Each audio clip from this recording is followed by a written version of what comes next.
നമസ്കാരം. പ്രധാന വാർത്തകൾ. സംസ്ഥാനത്ത് അടുത്ത 4 ദിവസം ശക്തമായ മഴയ്ക്ക് സാധ്യത.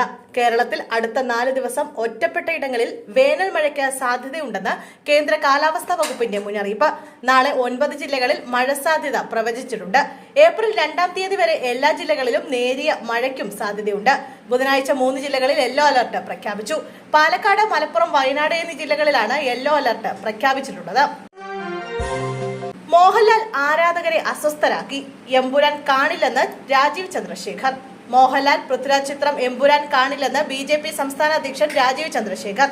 ലൂസിഫർ ഇഷ്ടപ്പെട്ടിരുന്നുവെന്നും അതിന്റെ തുടർച്ചയാണെന്ന് കേട്ടപ്പോൾ എമ്പുരാൻ കാണുമെന്ന് താൻ പറഞ്ഞിരുന്നതായും രാജീവ് ചന്ദ്രശേഖർ കുറിച്ചു. എന്നാൽ ഇപ്പോൾ സിനിമയുടെ നിർമ്മാതാക്കൾ തന്നെ സിനിമയിൽ 17 ഭേദഗതികൾ വരുത്തിയിട്ടുണ്ടെന്നും ചിത്രം വീണ്ടും സെൻസർഷിപ്പിന് വിധേയമാക്കുന്നുണ്ടെന്നും മനസ്സിലായിട്ടുണ്ട്. ഇത്തരത്തിൽ സിനിമാ നിർമ്മാണത്തിൽ താൻ നിരാശനാണെന്നും BJP സംസ്ഥാന അധ്യക്ഷൻ രാജീവ് ചന്ദ്രശേഖർ പറഞ്ഞു. ഫേസ്ബുക്കിലൂടെയാണ് തന്റെ നിലപാട് വ്യക്തമാക്കിയത്.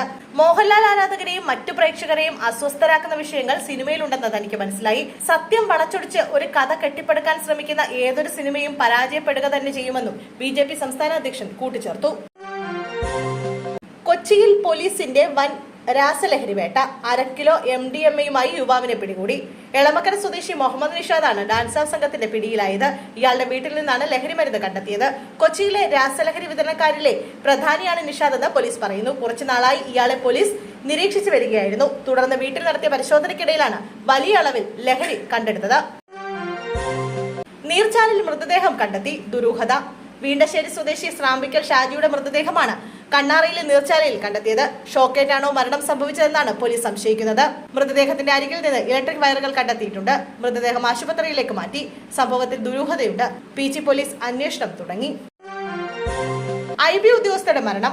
അവസാനം വിളിച്ചത് സുഗാന്ത് തന്നെയെന്ന് സ്ഥിരീകരണം. ഇയാൾ ഒളിവിൽ. IB ഉദ്യോഗസ്ഥ മേഘയുടെ മരണത്തിൽ മലപ്പുറം സ്വദേശിയായ യുവാവിനെതിരെ അന്വേഷണവുമായി പോലീസ്. മലപ്പുറം സ്വദേശിയായ യുവാവ് സുഗാന്ത് സുരേഷിനായി പേട്ട പോലീസ് മലപ്പുറത്തെത്തിയെങ്കിലും യുവാവിനെ കണ്ടെത്താനായില്ല. സുഗാന്ത് വീട്ടിലില്ലെന്നാണ് അന്വേഷണ സംഘത്തിൽ ലഭിച്ച വിവരം. യുവാവിന്റെ ഫോൺ നിലവിൽ സ്വിച്ച് ഓഫ് ചെയ്ത നിലയിലാണ്. മേഘയുടെ മരണവുമായി ബന്ധപ്പെട്ട യുവാവ് 3 ദിവസം കസ്റ്റഡിയിൽ ഉണ്ടായിരുന്നുവെങ്കിലും പിന്നീട് വിട്ടയക്കുകയായിരുന്നു. സുഗാന്ത് സാമ്പത്തികമായി മകളെ ചൂഷണം ചെയ്തുവെന്ന് പിതാവ് പറഞ്ഞിരുന്നു. ഇത് സ്ഥിരീകരിക്കുന്ന വിവരങ്ങൾ പോലീസിന് ലഭിച്ചു എന്നാണ് സൂചന. പോലീസിലേക്ക് തെളിവുകൾ കൈമാറിയതോടെ മലപ്പുറം എടപ്പാൾ സ്വദേശിയായ സുഗാന്ത് ഒളിവിൽ പോവുകയായിരുന്നു. സുഗാന്തിന് വേറെയും ബന്ധങ്ങളുള്ളതായി സുഹൃത്തുക്കൾ IBയോട് പറഞ്ഞിട്ടുണ്ട്.